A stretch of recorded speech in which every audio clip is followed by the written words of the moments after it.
Je prends juste le verset 16 et le verset 17. Et voici un homme s'approcha et dit à Jésus, « Maître, que dois-je faire de bon pour avoir la vie éternelle ?» Il lui répondit, « Pourquoi m'interroges-tu sur ce qui est bon? Un seul est le bon. Si tu veux entrer dans la vie, observe les commandements. » Lesquels lui dit-il? Prions le Seigneur. Éternel des armées, Dieu Tout-Puissant, tu connais le but de cet rassemblement, Seigneur. C'est pourquoi, Père, nous t'appelons pendant que nous allons parler, pendant quelques minutes, sois avec nous, Seigneur. Laisse que le mot qui sera dit, Seigneur, au Père, puisse interpeller quelqu'un, Seigneur. Car, Père éternel, Dieu Tout-Puissant, chaque chose, tu le fais dans le Seigneur Jésus-Christ. C'est pourquoi nous te recommandons ce moment. Au nom du Seigneur et Sauveur Jésus-Christ. Amen. Amen.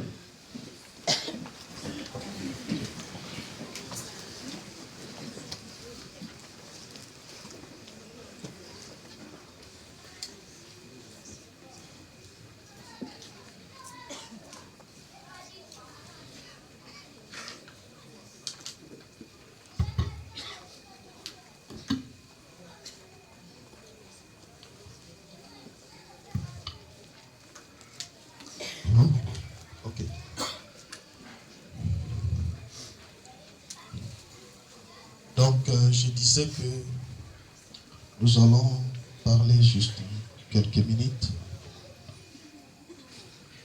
avant de continuer le programme.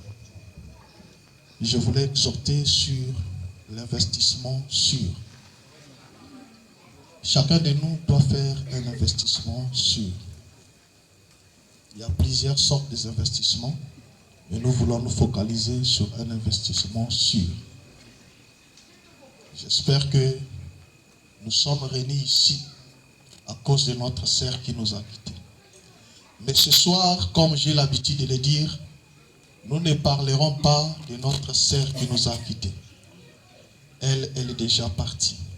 Nous parlerons de nous qui sommes restés. Ceci nous concerne tous. Amen. Il y a des investissements que les gens font ici sur la terre. Les investissements dans les affaires, dans les entreprises, dans tout. Mais la personne que nous venons de lire ce soir, lui voulait investir sur quelque chose. Je crois que chaque homme sur la terre, qu'il soit chrétien, qu'il soit païen, qu'il soit riche, qu'il soit pauvre, il s'interroge toujours dans son être intérieur. Il sent qu'il y a un vide, il y a quelque chose qui manque. Même s'il a beaucoup d'argent, même s'il est pauvre, il se pose toujours des questions. Après ici, je serai où? Quand cette vie sera terminée, où est-ce que je serai? C'est ce qui est arrivé avec cet homme que nous appelons jeune homme riche. Rien que son nom nous montre à tous qu'il était cet homme-là. Il n'était pas un pauvre. Parce que beaucoup de gens croient que la religion c'est pour les pauvres. Que les gens vont à l'église parce qu'ils sont pauvres pour aller chercher les richesses. Mais cet homme que nous parlons ce soir, lui n'était pas pauvre. Même la Bible l'a appelé jeune homme riche. Il était un grand homme d'affaires. Il avait réussi dans ses affaires. Malgré sa réussite, malgré tout le bien qu'il avait pu amasser, il sentait qu'il y avait quelque chose qui lui manquait.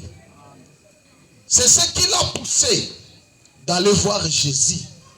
Parce qu'il voyait en Jésus quelque chose que lui n'avait pas. Il n'était pas aussi un païen, mais il était un croyant dans une église. Malgré son appartenance à une église, malgré ses richesses, malgré ses études qu'il avait fait, ses diplômes, mais il sentait en lui quelque chose lui manquait. Et il est parti vers le Seigneur pour aller lui demander qu'est-ce qu'il devait faire pour obtenir la vie éternelle. Je voulais un peu que nous puissions méditer très profondément. Parce qu'aujourd'hui, les gens s'aventurent. Les gens blaguent. Les gens jouent. Ils viennent dans les églises, non pas pour la chose essentielle. Ils viennent avec d'autres motifs. Ils viennent avec d'autres objectifs. Et il manque la chose essentielle. Pourquoi cet homme riche, qui était si riche à ce point-là, désirait avoir la vie éternelle? Parce qu'aujourd'hui, beaucoup de gens considèrent la vie éternelle, c'est comme des fables, des théâtres, des légendes. Non, c'est une réalité absolue. Il y a une vie qu'on appelle la vie éternelle. Cette vie ne termine jamais. Et c'est ce homme riche, c'est ce genre de vie qu'il a besoin. Et beaucoup dans ce monde, des présidents dans des pays, des monarques, des rois, quelquefois, ils aspirent à avoir ce genre de vie. Mais quand ils arrivent, lorsqu'on leur pose des conditions pour obtenir cela, ils refusent toujours. Mais je voulais que nous puissions entendre quelque chose qui nous fera tous réfléchir ce soir. Parce que dans des endroits comme celui ici, dans des moments comme celui ici, les gens se mettent à méditer sur leur vie. Les gens se mettent à penser sur leur vie. Ils commencent à se dire, mais non, c'est Rina, on était avec elle hier ou avant-hier, mais aujourd'hui, je suis venu chanter à sa veillée. Demain après-demain, ça sera mon tour. Il y a des interrogations dans le cœur. Mais nous voulons savoir pourquoi devons-nous investir dans quelque chose de sûr, dans une valeur sûre. Pourquoi? Amen. Frère nous dit quelque chose ici que j'ai trouvé très intéressant de partager avec vous. Alors que le monde aujourd'hui sont à la course des biens matériels, sont à la course du pouvoir, sont à la course du règne. Mais ce que Frère Branham va nous dire ici, nous allons comprendre tous que toutes ces choses-là, c'est vrai, nous en avons besoin, mais nous ne pouvons pas les mettre en premier lieu. Toutes ces choses-là, nous en avons besoin, mais nous ne pouvons pas courir après cela en négligeant la chose essentielle.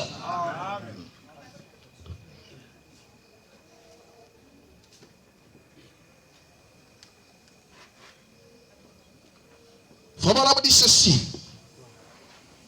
dans la brochure Avoir soif de la vie, prêché le 4 mars 60, paragraphe 57. Je vais un peu m'attarder sur cette citation ici. Dieu m'a créé pour vivre éternellement. Amen. C'est comme s'il n'y a pas de croyants ici. Amen. Dieu nous a créés pour vivre éternellement. Amen. Ça, c'était le dessein de Dieu avant la chute. Et il a, malgré la chute, il a poursuivi cela. C'est le but pour lequel la parole nous est prêchée tous les jours. Dieu m'a créé pour vivre éternellement, pour l'éternité. Et la vie est la chose la plus glorieuse qui soit. Amen. Amen. Amen. Frère Branham dit, même quand les gens, vous allez passer quelque part, les gens sont en train de boire dans des buvettes, danser, se réjouissant, criant, c'est ça la vie. Frère Branham dit, ce n'est pas ça la vie. Amen. Ça c'est la mort. Ça c'est pas la vie. Amen. Et la vie est la chose la plus glorieuse qui soit. Écoutez maintenant. Peu importe combien vous pouvez être riche, peu importe combien vous pouvez pouvez être populaire, qui que vous soyez, la plus grande chose qui existe, que n'importe quel homme peut accomplir sur cette terre, c'est de recevoir la vie éternelle. Amen.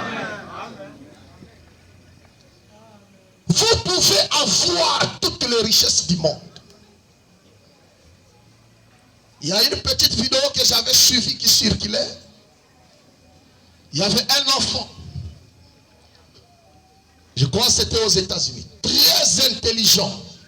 Qui a commencé à avoir ses diplômes à bas âge.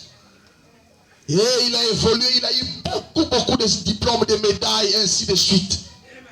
Après un moment, il était tombé malade. Son père avait beaucoup d'argent. Ils ont fait tout. L'enfant là ne pouvait pas avoir la guérison. Après un moment, on ne sait pas ce qui s'est passé dans l'esprit de l'enfant. Il a demandé qu'on puisse lui amener toutes ces médailles, les coupes, les diplômes qu'il avait eu. Et pendant qu'ils étaient en train de contempler ça, les larmes lui coulaient aux joues. Et il a regardé son père. Il a dit à son père, regarde tout ce que tu as fait. Regarde tout ce que tu m'as donné. Mais tu as manqué de me donner quelque chose. C'est ce qui fait qu'aujourd'hui, je suis en train de quitter ce monde comme le pire des pauvres. Comme si quelqu'un qui n'a rien accompli dans sa vie. Parce que tout ce que je vois devant moi ici ne représente absolument rien à ce que tu as manqué de me donner. Son père était étonné de voir toutes ces choses-là. Son père lui dit, mais qu'est-ce que je ne t'ai pas donné? Il dit, tu ne m'as jamais montré Jésus. Yes, je ne connais pas ce chemin-là. Amen. Amen. Amen. C'est pourquoi Frère Branham dit, peu importe ce que l'homme peut accomplir sur la terre, c'est de recevoir la vie éternelle. Amen. Que vous soyez roi et monarque, que vous dirigez le monde entier pendant 1 million d'années, comme roi et jeune homme. Si cependant, vous n'avez pas la vie éternelle, vous avez perdu la chose la plus glorieuse. Amen. Que l'on puisse perdre. J'ai souvent dit que si je pouvais redevenir un jeune homme de 25 ans, ça c'est Frère Branham. Il dit, si je pouvais redevenir un jeune homme de 25 ans, si Dieu apparaissait sur le stade ce soir et disait, je te ramène à l'âge de 25 ans, tu vivras pendant 1 million d'années et je ferai de toi le roi de tout l'univers. Tout se fera sous ton ordre. Ou bien je te donnerai 100 ans de misère et de malheur, de troubles et de tristesse. Mais à la fin de ces 100 ans, je te donnerai la vie éternelle. Mais à la fin de ce million d'années, tu seras perdu. Si cela a été donné ce soir, ce choix-là, bon nombre de gens choisiront de régner 1 million d'années comme roi de l'univers. Tous les pays du monde, c'est toi qui contrôles. Et tu vas vivre en bonne santé comme un jeune homme 1 million d'années. Toutes les richesses de la terre, c'est toi qui contrôles. Frère, regardez seulement comment les gens sont traités pour les richesses d'une seule pays ou bien d'une seule province. Mais là, si on leur disait, tu vas régner pendant 1 million d'années, tu seras le roi de l'univers, vous allez voir comment ils vont se bousculer pour faire ce choix-là. Mais Frère Branham me dit, oh, je dirais, Seigneur Dieu, je n'en ai pas à attendre un seul instant pour faire mon choix. Amen. Accordez-moi le 100 ans de misère et de malheur. Hein? Amen. Frère, comme les gens l'appellent aujourd'hui l'opportunité. Ce n'est pas l'opportunité. Tu vas vivre, tu vas vivre, tu vas vivre. Après, à la fin, tu seras perdu pour toujours. Frère Branham me dit, je ne perdais même pas un instant pour faire mon choix. Je choisirai les 100 ans de malheur et de misère. Il y a quelqu'un qui est là qui dit, ah, mais les gens là, ils ne comprennent même pas ce qu'ils disent. 1 million d'années comme roi de l'univers. Il y a des gens qui ont régné, mais à la fin, ils ont compris. Alléluia. Amen. À la fin de leur vie, ils ont compris qu'ils avaient fait de mauvais investissements. Ils avaient investi là où il ne fallait pas investir. Il dit, misère de malheur, n'importe quelle sorte de mort que tu choisis pour moi, seulement, Seigneur, donne-moi la vie éternelle. C'est pourquoi quand on chantait là, j'ai regardé des gens, de frères, de sœurs, qui dansaient, c'est comme s'ils avaient même des milliards dans les poches. Oh, Dieu soit loué. Amen. Quand vous connaissez là où vous avez investi, Yes, sir. et votre investissement est sûr, Amen. même si vous êtes pauvre, vous serez toujours joyeux. Amen. Même si vous êtes venu ici à pied, vous serez toujours joyeux. Amen. Exact. Parce que je sais, après ici, il y a une vie plus meilleure qui m'attend. Tout ce que je n'ai pas eu ici, ça fait rien. Mais là-bas, je serai d'éternité en éternité. C'est pourquoi il n'est pas seulement bon de venir pour d'autres motifs, d'autres objectifs à l'église. Nous savons pourquoi nous venons à l'église. Nous ne venons pas pour un intérêt quelconque, mais nous venons pour obtenir la vie qu'on appelle la vie éternelle. C'est ce qui fait que même s'il y a le soleil, même s'il y a la pluie, même si nous marchons à pied, nous partons pour aller recevoir ce dont nous avons besoin. Seigneur, donne-moi la vie éternelle. Quand bien même j'aurai le monde entier et que je serai roi pendant 1 million d'années, à la fin de ces 1 million d'années, je deviendrai une créature destinée à l'enfer. Pour toujours, mais peu importe combien mon sort est malheureux, ici à la fin de ma vie, si j'ai la vie éternelle, je continuerai à vivre. Amen. À vivre dans la présence bénie de Dieu. Amen. D'éternité en éternité. Amen. Frère Branham dit, le jeune homme riche a pris une mauvaise décision.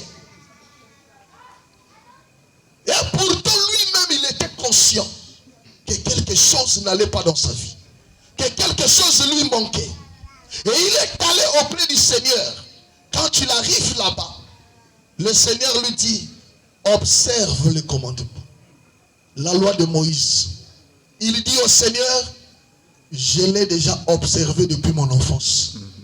La Bible dit, Jésus les regarda et l'aima.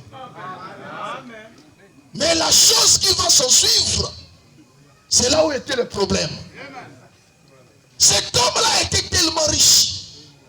Jésus le regarde et lui dit, va, vends ce que tu as, partage le bien aux pauvres et viens, suis-moi. Qui on va suivre? Christ. Un pasteur qui n'a même pas un bâtiment, un pasteur qui n'a même pas une maison, un pasteur qui n'a qu'un seul habit. Même une âne là pour marcher sur le dessus là, il n'en avait pas. Il marchait à pied. Alléluia. Amen. Le jeune homme riche a regardé. Il a regardé.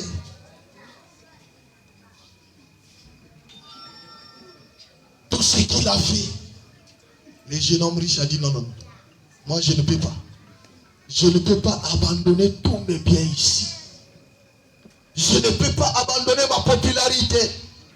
Je ne peux pas abandonner la célébrité. Moi dans le quartier quand même, les gens me connaissent. C'est moi le grand sapeur du quartier. Les gens me connaissent. C'est moi le roi de filles dans le quartier. Les gens me connaissent à l'école. C'est moi, Miss de la classe. Mais là, je vais aller là-bas. Je vais commencer à m'habiller comme ceci. Je vais commencer. C'est ça que les gens donnent. Je ne veux pas aller à cette église-là. Parce que je vais devenir ceci. Alléluia. Amen. Frère Branham me dit quelque part. Il dit, avez-vous déjà vu quelqu'un étendu dans un cercueil s'est réveillé pour faire attention à sa coiffure? Non. Ou bien au vêtement qu'il a porté? Non. Ça ne se fait jamais. Moi, je connais un homme sur la terre qui se nommait le roi d'Isaïr, Mobutu.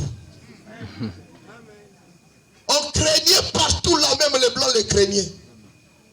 Mais à son enterrement, il n'y avait que 8 personnes. Hein? Les jeunes hommes riches à regarder. Nous là, c'est nous là qu'on connaît là-bas. Moi, je ne peux pas le faire. Il a refusé. Mais pourtant, il savait que c'est la chose qu'il lui fallait. Beaucoup de gens aujourd'hui, à cause de leur popularité, à cause de leur richesse, à cause de ce qu'ils sont, leur rang social, il ne veut pas fréquenter telle église, il ne veut pas s'accorder avec telle parole, il ne veut pas croire ceci et ceci. Mais l'histoire du jeune homme riche ne s'arrête pas seulement à la conversation avec le Seigneur. Moi, j'aime le Seigneur Jésus. Yes, sir. Parce que le Seigneur Jésus, c'est lui le créateur de toutes choses. Amen. Il était aussi capable d'obliger les jeunes hommes riches de croire à sa parole sous le sang. Il avait cette puissance-là. Il était capable de le faire. Mais il a laissé partir. C'est là où les gens se trompent aujourd'hui. Il y avait un incrédule qui était venu, qui a posé la Bible. Il a dit, je vais piétiner la Bible parce que Dieu n'existe pas. Si moi j'ai tort, le jour de ma mort, que le serpent sort dans ma tombe. Les gens étaient là. Ah, la Bible c'est sacré. Il va piétiner la Bible, il va mourir. Il a piétiné la Bible. Il n'était pas mort. Les gens disent, ah vraiment, toi tu es un homme.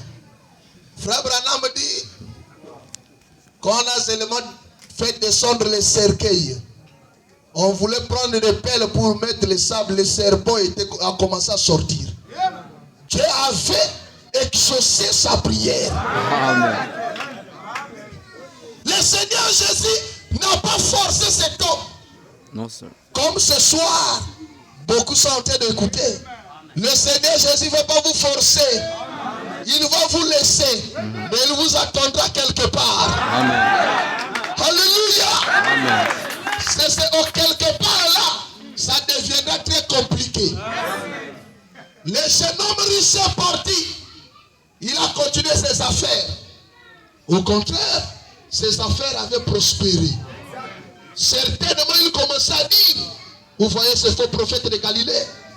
Lui, il me dit, moi, de vendre tous mes biens, de partager cela aux pauvres et de le suivre, lui qui n'a même pas quelque chose. Mais regardez-moi aujourd'hui.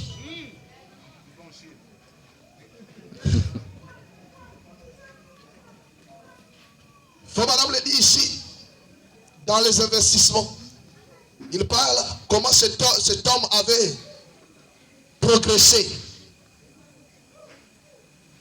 Les investissements de 1962, au paragraphe 11. Et ce jeune homme riche, comme on l'appelle dans la Bible, laissa passer une grande occasion. Il avait la possibilité d'investir sa richesse de ce monde dans un projet sûr. Mais il a manqué. Il ne le fit pas. L'occasion lui était donnée pour qu'il puisse en tirer un intérêt, pour faire un grand investissement. Mais il manqua de saisir cette occasion. Comme beaucoup d'entre nous aujourd'hui. Et nous voyons que c'est bien dommage.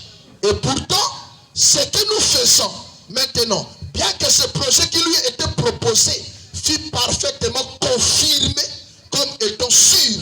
Quand Jésus vint sur terre, il prouva qu'il était ce qu'il disait être. Donc ce jeune homme riche est comparable à cet âge grand et riche de la Odyssée dans lequel nous vivons. Les gens ont reçu une grande occasion d'investir dans quelque chose, mais cela n'est pas populaire.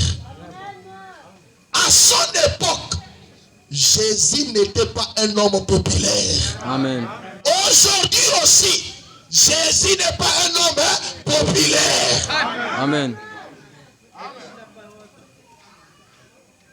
Quelqu'un qui veut devenir un chrétien, il veut d'abord savoir s'il sera aussi populaire comme il était dans le monde.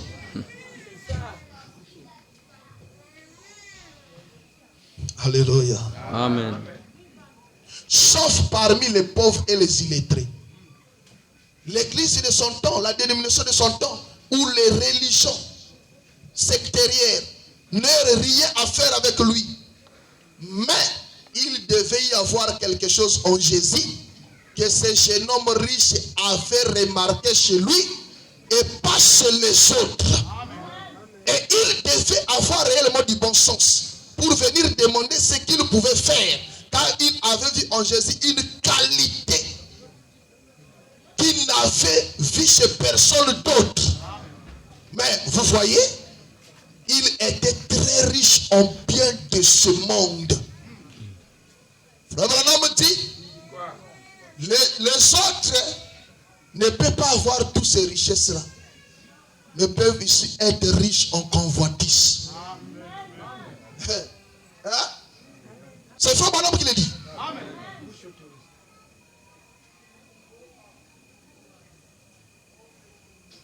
Mais ce jeune homme riche, voici donc quelque chose pour vous, hommes d'affaires. Puis je vais terminer. Remarquez maintenant. Ainsi, laissez ceci pénétrer profondément dans vos cœurs.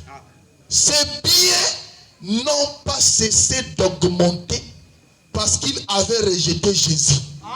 Frère Branham me dit, ces biens n'avaient pas cessé d'augmenter. C'est là aussi les gens commettent l'erreur. Ils refusent la parole, ils commencent à prospérer. Bravo. Il croit qu'il est dans la vérité. Il croit qu'il est dans le vrai chemin. Il progressa. Suivons-les un moment dans la Bible. Le flux de ces marchandises s'accrut. Et ne pensez jamais que parce que le volume de vos affaires augmente un tout petit peu, qu'il s'agit toujours de bénédiction de Dieu. Amen. Les maisons prospèrent. Vous savez, cet homme, il prospéra. Et il devait si prospère que tous ses greniers furent presque pleins à craquer. Il dit, on construit des nouveaux. Eh bien, il pensait avoir fait la chose correcte en rejetant Jésus et en refusant d'investir en lui. Il pensa qu'il avait fait la chose correcte. Parce qu'en bien du monde, je vais dire quelque chose maintenant. Il pensait comme il avait prospéré en bien du monde, il avait fait la chose correcte.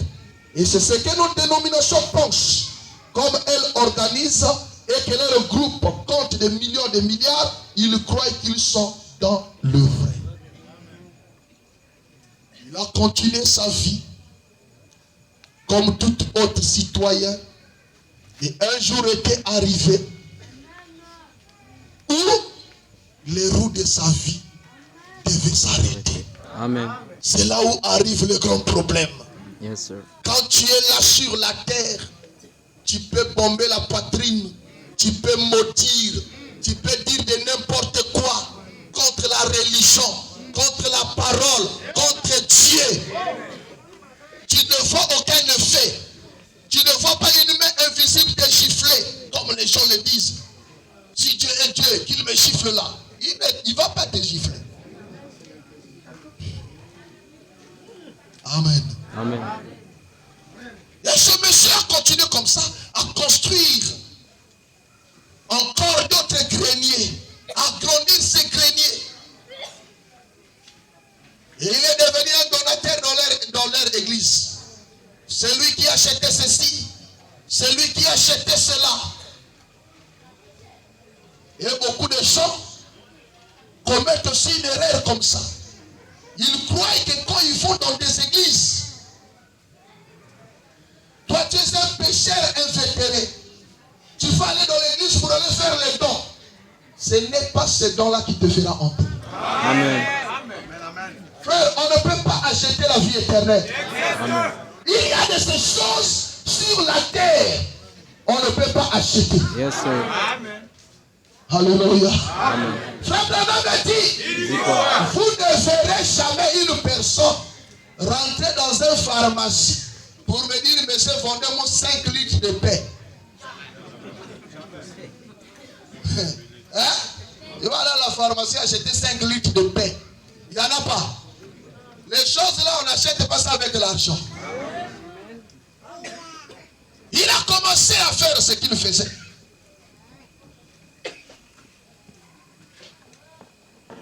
Frère Branham dit, l'homme riche regarda et vit exactement.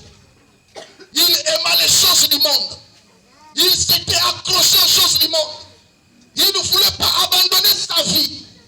Et beaucoup d'entre nous, comme ça, nous sommes dans l'église, mais vivons comme le monde. Cela ne te garantit pas. Vraiment. Tu dois te séparer avec cette vie du monde. Amen. Et quand on prêche la parole, on dit nous serons au ciel, ils sont. Ça, on appelle ça le courage. Pendant que nous sommes ici, frères, moi j'étais au chevet de lit de notre jeune sœur qui est partie. Le jeudi soir et le vendredi nous a laissés.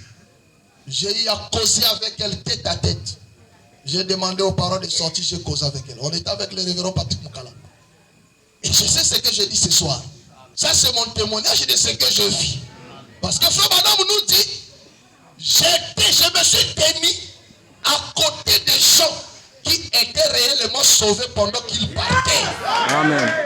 Je me suis aussi tenu à côté des gens qui étaient perdus pendant qu'ils partaient. Amen. Ils sont différents. Yes, sir. Donc quand nous sommes là, nous devons savoir à quoi nous investissons. Et tu sois sûr de ton investissement. Parce que quand tu vas quitter la terre, cette cérémonie que nous sommes en train de faire, ce n'est pas pour envoyer notre sœur au ciel, non.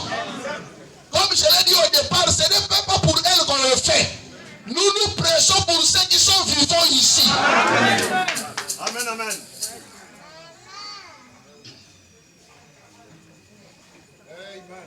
Il était arrivé à un point où il était tombé malade. Quand ce jeune homme riche tombe malade,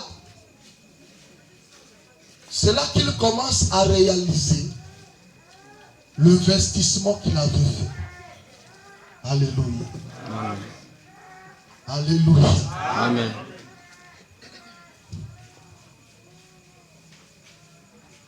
Bien. Vous savez, au bout de quelques temps, l'homme riche s'est rendu compte qu'il avait de l'argent pour acheter toutes sortes de médicaments.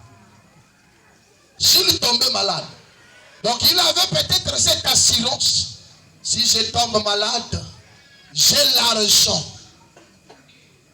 pour acheter toutes sortes de médicaments. Mais il ne savait pas que les médicaments ne guérissent pas. Amen. Le médicament ne guérit pas. Frère Branham dit, la guérison, c'est une création de cellules. Amen. Et Frère Branham dit, si nous avons le médicament qui guérit, c'est qu'avec ces médicaments, on peut construire un homme. Le médicament nettoie là où Dieu place la guérison. Amen.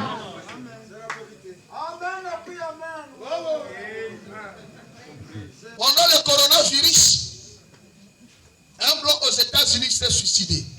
Un multimillionnaire. Il avait 3 enfants. Il est parti en conférence des affaires. Derrière lui, sa femme et les 3 enfants ont attrapé le coronavirus. Les médecins ont essayé. Il lui a dit, j'ai tout l'argent possible. L'argent n'achète pas toutes choses. Amen. Alléluia. Amen. Les médecins, ils ont fait. Coronavirus a emporté toutes les 4. Quand il rentre, il est parti voir le médecin. On lui a parlé de la réalité. Mais le médecin là n'était pas prudent ou vigilant. En lui laissant retourner lui-même. Et il est rentré dans l'ascenseur. Il est parti vers le 49e niveau. Et quand il sort, il se jette de l'immeuble. Mais quand il montait dans l'ascenseur, il écrivait un message à son ami. Par son téléphone disant que j'ai pensé que l'argent peut tout faire. Mais je me suis rendu compte toute ma vie, j'étais à la recherche de l'argent. Mais arrivé à la fin, l'argent m'a déçu. Je ne vois pas qu'est-ce que je vais faire encore sur cette terre. C'est ce que les jeunes hommes riches croyaient. J'ai l'argent, si je tombe malade, je vais acheter le médicament. C'est ce que beaucoup de gens croient. J'ai l'argent. Si je tombe malade, je vais acheter le médicament. Si les sorciers de la famille m'attaquent, j'irai chez le féticheur. Frère, les sorciers bouffent même le féticheur. Hein? On a vu des féticheurs qui sont partis faire la délivrance dans une famille, lui-même il reste là-bas. Amen. Mais il n'y a qu'une seule personne que les sorciers ne touchent pas. C'est le Seigneur Jésus-Christ. C'est lui notre protecteur. C'est lui qui veille sur nous. C'est pourquoi nous sommes très contents d'investir là-bas. Amen. Quand je dors là, je n'ai pas besoin d'avoir une fil rouge attachée là. Même quand les gens attachent leur fil rouge. Donc les sorciers ne touchent pas les fils rouges. Ou bien ils n'ont pas les habits rouges. Cherchez le véritable protecteur.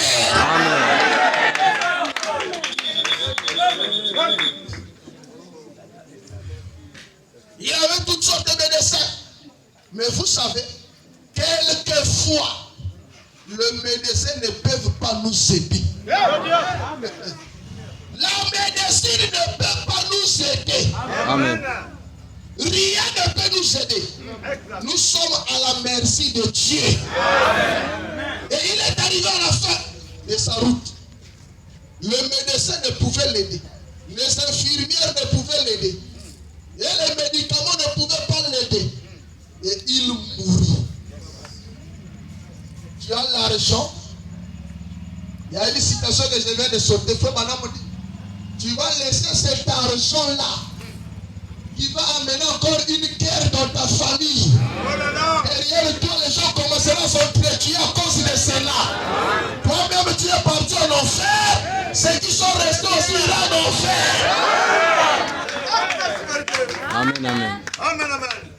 Vous avez fait de mauvais investissements.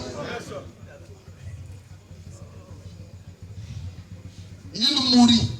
Et alors, lorsque son âme a quitté son corps, vous voyez? Ah, ça y est là. Elle a laissé tout l'argent, toute son instruction, tout ce qu'il avait, toute sa popularité. On lui a fait des grandes funérailles. Peut-être le drapeau en berne. Le maire de la ville est venu. Cela ne te fera pas entrer au ciel. Amen. Même si le président venait, même si le pape de Rome venait célébrer messe. Never. Alléluia. Si tu as versé l'argent à la Micodec, c'est à la Micodec que tu vas aller les prendre.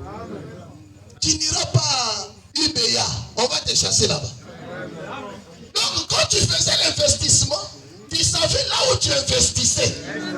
Et tel que nous sommes ici, chacun de nous connaît là où il investit. Dieu t'a donné le temps. Dieu t'a donné le souffle de vie.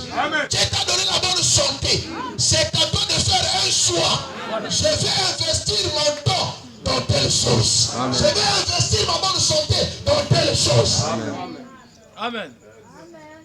Et à la fin, tu peux te récolter ce que tu étais en train de semer. Lorsque son âme a quitté son corps, vous voyez, il a laissé tout l'argent, toute son instruction, tout ce qu'il avait, toute sa popularité. On lui a fait des grandes funérailles. Peut-être qu'on a mis le drapeau en mer. Le père de la ville est venu, ainsi que les autres. C'est là où souvent je ris. Tu marches comme ça, on a écrit que la terre de nos ancêtres te soit légère. Bon, ils ont raison. Parce que quand ils parlent de la terre, je ne sais pas si c'est à Madingoukaï ou bien, je ne sais pas. Que ton âme repose en paix. Vraiment, même vous-même. Tu n'as jamais préparé ta paix. Quelle âme va reposer en paix? Oh là là. Non, les gens croient que les écrits là vont changer sa destination.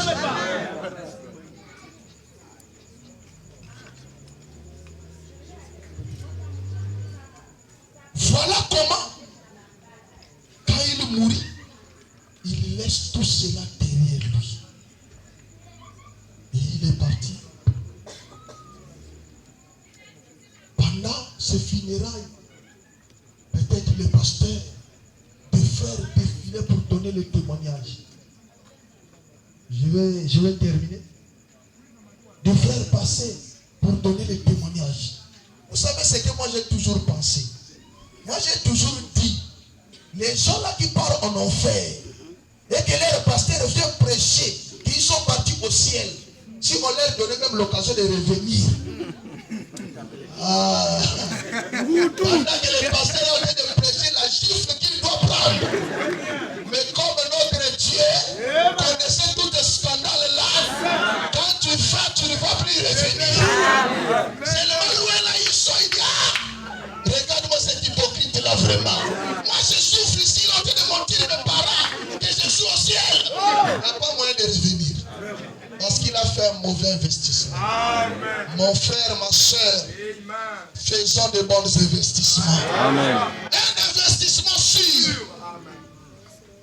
Même lorsque tu seras prêt à t'en aller, tes enfants tout autour de toi. Amen. Alléluia.